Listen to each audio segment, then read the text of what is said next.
Hi, welcome back. In this lesson, we are going to learn how to use repeated measures in SPSS, repeated measures ANOVA. So, this repeated measures ANOVA is one parametric test, and when we are having more than two samples, we can use this. Okay. There is a difference between the paired sample t-test and repeated measure t-test.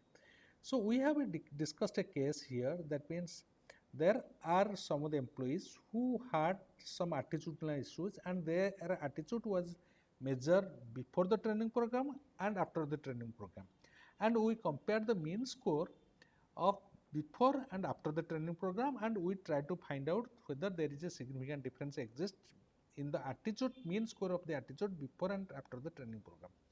So here the case is different. It is not two. Okay, here the case is different. Suppose take for example, there is a store. The sales amount of a store for 1 month has been recorded, second month has been recorded, third month has been recorded. Okay, or fourth month has been recorded. 4 month sales has been recorded, and we want to see whether there is a significant difference in the mean score of the sales amount of month 1, month 2, month 3, month 4 of store 1 or not. This is how the questionnaire or the research design has to be made. So we have a case, you can see there is a dietitian who has a patient, who has some patients like 15 patients, and they are suffering from a from obesity disease. Okay, so this is the baseline weight that has been measured while implementing the plan, and the dietitian has provided them one diet plan and instructed or advised that you just follow the diet plan and you see there will be difference. Okay, your weight will reduce. So they followed. After this, this is the respondent number 1, the baseline weight was 105, then after 1 month it is 98, 2 months it is 92, then 75. There is a difference, it is coming.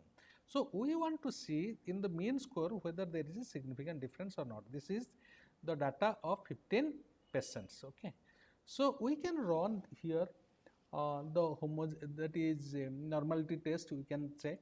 Okay, first we have to check, but you can check at your own end. Okay, directly we will run this like repeated measures. Okay, so we have this like analyze, this is the path, analyze, general linear model, then repeated measures. Okay, so this is the factor 1. So what is the name? We can write this is weight. Okay, weight.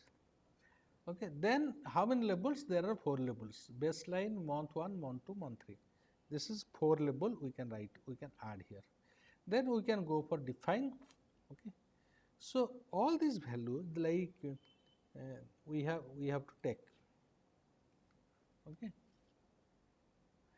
we can select all this. Okay, then what we can do? We can so check here model, nothing to do. Okay, then contrast, what we can do, it is polynomial. We have to check it as repeated. Okay, change, it is repeated. Okay, then we can continue, plot, nothing to do. Then we have also like postdoc, nothing to do here. Then save, nothing to do. Then we have options. Okay, in options we have to take this overall. Okay, so we can select here, compare, and here we have the option bone for any. Okay, confidence interval adjustment bone for any. We can take this descriptive, transformation matrix, and this. There are so many other options are there. These are also used, but for our requirement we can select these 3. Okay, then we can click on OK. So these are the measures that we have dependent variable, baseline, month 1, month 2, month 2, 3. This is the mean score. So mean score we have found it like 102.8. This is the weight. Then 93.87 and 85.05. Okay, this is 69. Okay. around 32 kg weight loss is there if you see in the 3 months. Okay. So this is the number of someone, but we want to see whether there is significant difference or not. So this is the multivariate uh, like test. This shows there is a significant difference. Pillai trace, Wills lambda, Hotling trace, Roy's largest root. So these are required to be significant. That means there is significant. Okay. So then we have this Mochlis test of sphericity. We have this is done normally for the this is done for homogeneity test. Homogeneity within the group. Okay, within the group whether there is homogeneity variance or not. We have another kind of test that we were doing Leben test for homogeneity across the group, testing of homogeneity of variance across the group. But this is done especially for homogeneity within the group. Okay. So then you see. So this is Mochlis value 0.301, that's fine, but degree of freedom, this is the significant, you can say significant value. This has to be non-significant, but this is showing significant, and this significant means it is 0.0 less than 0.05.